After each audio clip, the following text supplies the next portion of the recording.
Kabanata 8, Reject. Natulala ako buong gabi kaiisip sa mga sinabi niya. I just have nothing to say. Even our texts make me nervous. Lalo na syempre ang kanyang tawag. I couldn't say something without stuttering and it just doesn't help that he'll laugh every time I did. At the end of the day, my thoughts went back to the life I left in Manila. 4 months ago, si Harper ang boyfriend. Hindi ko kailanman naisip na magkakaganito kami. I feel guilty again for everything. So that night, I ended up texting him. Ako, Harper, I hope you are well. Hindi ako nag-text para guluhin ka. Gusto ko lang malaman mo na kahit nagkaganito tayo, I still value and love you as a person, as a friend. Nasabi ni Philly sa akin na hindi ka na raw masyadong sumasama sa mga parties nila. I bet you're busy with your studies now, huh? Good luck and I wish you all the best. Hoping to reconnect with you soon. It was a friendly message. Our relationship had no closure. Hindi niya nabigyan iyon at masyadong maraming nangyayari sa buhay ko noon para isipin pa iyon. Now, it feels like it's a faraway memory that I still don't want to forget. Kahit paano, my relationship with Harper helped me grow. He was there all the time and he taught me many things. Hindi ko kayang kalimutan o baliwalain iyon. I'm not saying this because I like Jackson. I don't think I could ever get myself to be with him. I paused my thoughts. Something about it is bothering me. Sinasabi ko ito dahil ang pangyayari kanina nagpapaalala sa akin kay Harper. Harper may be a bad boy and flirt, but Jackson is a different kind. He's more mature and he can handle himself confidently. Iyon ang kinatatakutan ko. I find him dangerous. I don't like to be involved with him the way I got involved with Harper kasi pakiramdam ko kapag nangyari iyon, kawawa ako. He makes me nervous while I don't affect him at all. His confidence and maturity is intimidating. The popular opinion of other people about him being flirt and a fuckboy is enough evidence to why I shouldn't be involved with him. It made me wonder, ganoon din kaya si Tito Achilles kay Mami noon? Hindi ba sila nagkatuluyan dahil sinaktan ni Tito Achilles si Mami? Did he break his heart? Ano man ang sagot sa mga tanong na iyan, nasisiguro kong hindi ko iyon gagayahin. I will dodge everything that Jax will do when it comes to his pursuit of a romantic relationship with me. Bukod pa roon, halata naman kasing fuckboy siya. The way he says his lines smoothly, I know he's been with girls. I'm so happy I gave him a chance, Amber. He's a bit interesting naman pala. Si Philly habang kinukwento sa akin ang tungkol sa kanyang maliligaw na seryoso raw sa pag-aaral. That's good, Philly. Yes, it is. Finally, a break from the bad boys. Sure pa ako na hindi to playboy kaya masaya na ako. Congrats! Tanging nasabi ko sabay ngiti.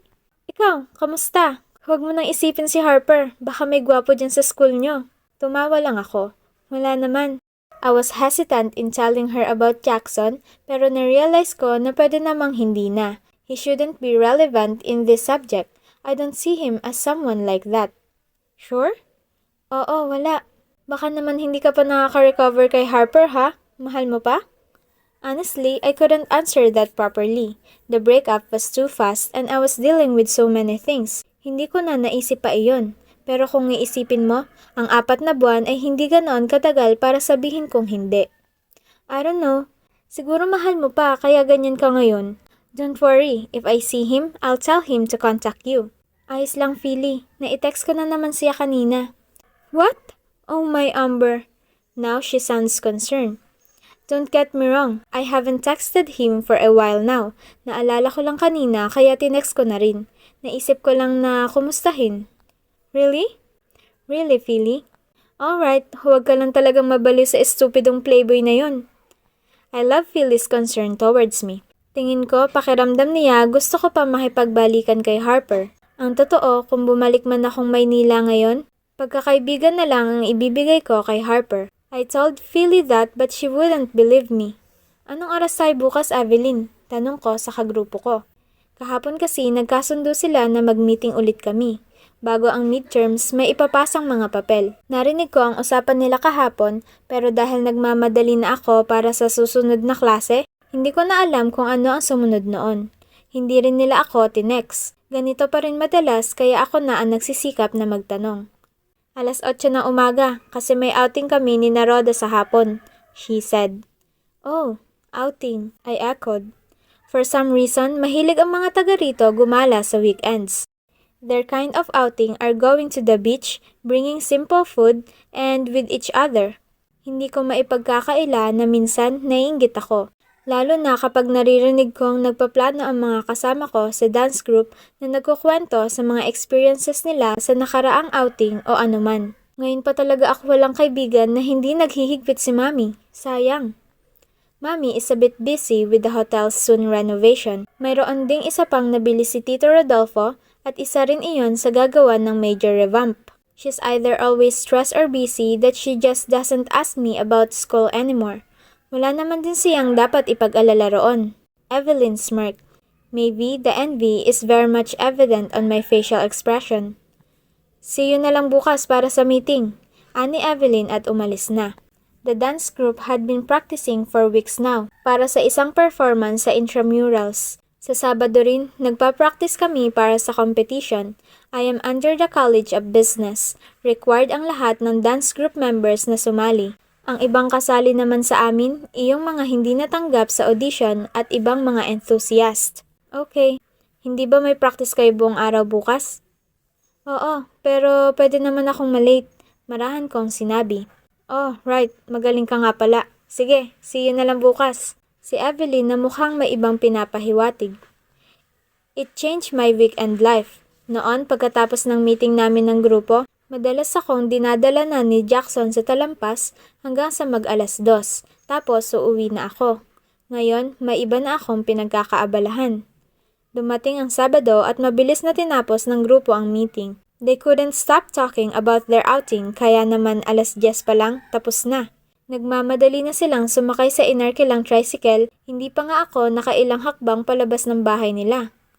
I sighed watching my groupmates all excited while I held on to my duffel bag kung nasaan ang mga damit ko para sa practice. Lumabas si Jackson sa kanilang bahay, looking fresh and with his perpetual mysterious gray eyes. Bumagsak ang balikat ko at agad niyang kinuha ang bag na dala ko. Huwag na, hindi naman mabigat, sabi ko sabay titig pagbabanta sa kanya. Nagtaas lang siya ng kilay habang nilalagay sa balikat ang bag ko. Lagi siyang ganito, at nasisiguro kong may kinalaman yan sa panliligaw niya. He smells so nice and manly. Nag-iwas na lang ako ng tingin. His height is also intimidating me. He always tower over me whenever he's beside me. You know, you can just sleep instead of taking me to my Saturday practice, sabi ko. Hindi naman ako inaantok, sabi niya at dumiretso na rin sa kanyang motor. Umangkas na siya roon. Nilagay niya ang bag ko sa harap habang suot niya pa rin. Ngumuso ako. Nagkatinginan muna kami bago ako sumampa at humawak na sa kanya. He turned to me with his usual smirk again. I pinched his stomach a bit. Pumikit siya na mariin at nagreklamo. Stop hurting me, please, he said pleadingly. Umirap ako. Ang feeling na pa-cute na ito? Then stop smirking like everything I do is affecting you. I may be young, I may lack experience, pero alam kong nambobola ka lang. Dahil nakagilid ang kanyang muka, nakita ko rin ang pag-irap niya at pagpigil ng ngiti. Wala akong ginagawa, ikaw itong bigla na lang nangungurot sa akin. Let's just go, please, sabi ko. The engine roared to life pero hindi pa ito umaandar. Kumapit pa ako lalo. Gumilid ulit siya. Sa pagkakataong ito, seryoso na. Excited ha? Malisyoso niyang sinabi. I'm not. Late na ako kaya kailangan na nating umalis. Tumango siya at pinaandar niya na ang kanyang motor. In no time, nasa school na ako. Kinuha ko sa kanya ang bag dahil abala siya sa pagliligpit sa helmet. He looked at me with annoyance in his pretty eyes. Thank you, papasok na ako. I'll just text. Maghihintay ako sa loob. Bibili muna ako ng merienda. May gusto ka bang kainin? Pinigilan ko ang ngiti ko. Ang sipag naman talaga. Hindi siya ang tipong magpapaalipin sa babae, pero alam kong bolero siya at pa-impress kaya kaya niya itong gawin. Huwag ka na maghintay doon. Noong nakaraan, tinanong ako noong basketball player kung tayo raw ba. Anong sinagot mo? I glared at him. Iyon pa talaga ang importante sa kanya. Hindi, kasi hindi naman talaga. His eyes drifted at the school grounds. Naramdaman ko agad ang malalim na inisip niya at tingin ko alam ko kung tungkol saan. I pushed his abdomen again. Sige na, papasok na ako, sabi ko at tinalikuran na siya. But of course, the suitor Jackson Riego will never leave me alone kahit sa practice. Walang tao sa school bukod sa mga estudyanteng kalahok sa cheer dance ng kanilang kurso. Naroon din ng ibang athletes na nagpa-practice para sa upcoming intramurals. Kumpara sa school days, halos wala ngang tao ang school kaya confident siyang tumambay sa bleachers, panonood sa akin. Swerte na kung binabasa o nire-review niya ang gawa namin kanina. Madalas kung tumitig siya habang sumasayaw ako. I have never been so embarrassed while dancing. Ngayon pa lang, pagkatapos ng ilang taon ko sa pagsasayaw. Ngayon pa lang ako nakadama ng kahihiyan. I wouldn't even give my all out when he's watching. Mas sobra pa ito sa mag-isa kong pagsasayaw na may milyong nanonood. I hate it when he watches me darkly with his brooding eyes.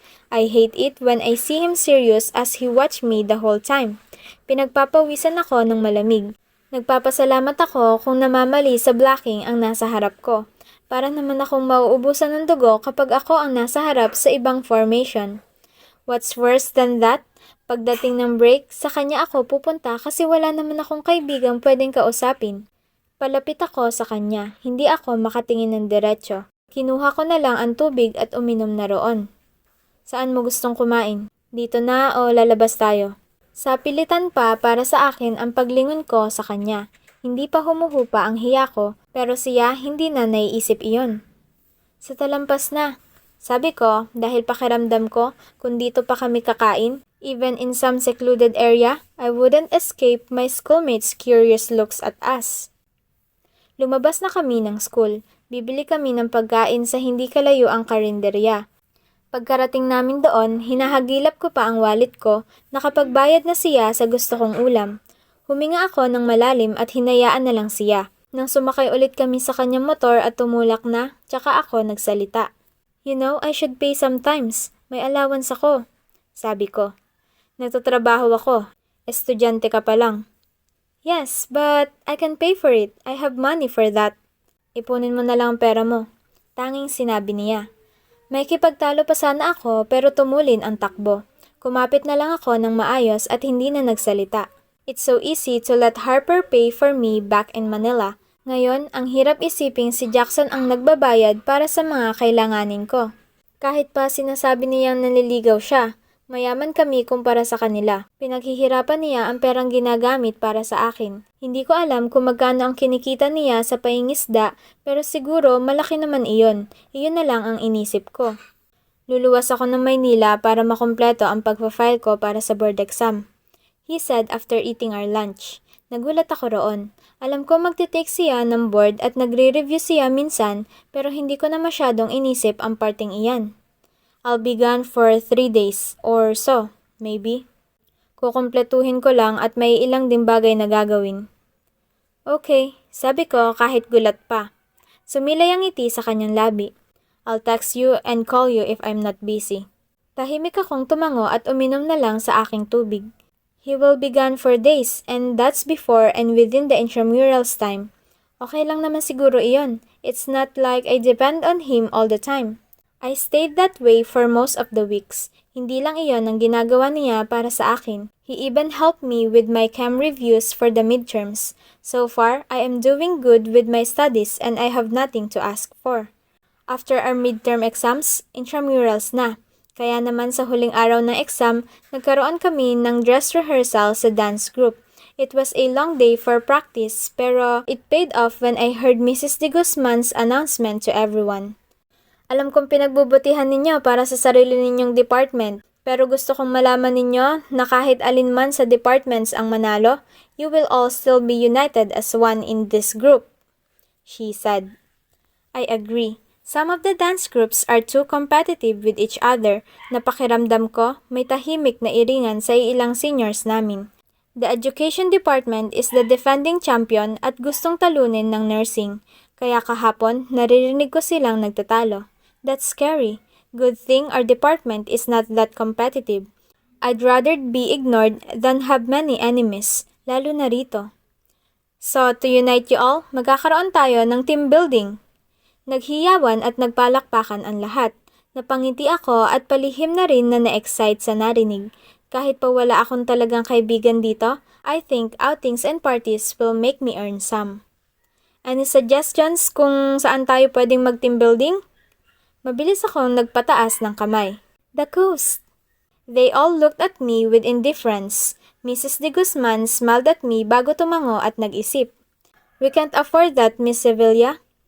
Well, I can tell my mom about it. Maybe she'll make it free for us. Sabi ko pero walang nagbago sa tingin nila sa akin. Nagsisituloy ako kung bakit ko pa sinabi iyon. They were all okay until I said that. Sa amin, Mrs. De Guzman, bukod sa maganda ang dagat doon at malapit lang sa the coast, hindi mahal at pwede pa tayong mag-ingay o maglaro.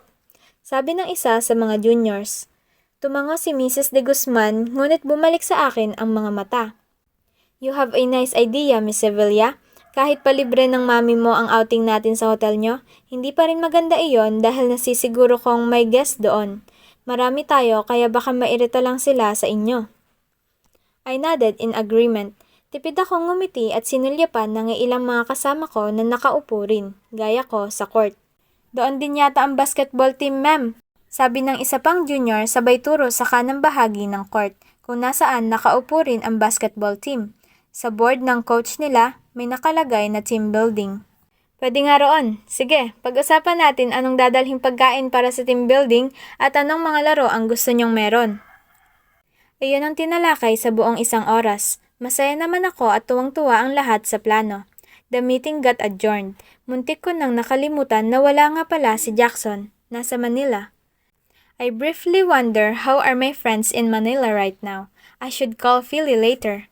Nagliligpit ako ng gamit mag-isa sa bleachers nang dumaan ng mga basketball players. Maingay pa sila sa malayo pero nang palapit na sa akin, tahimik na.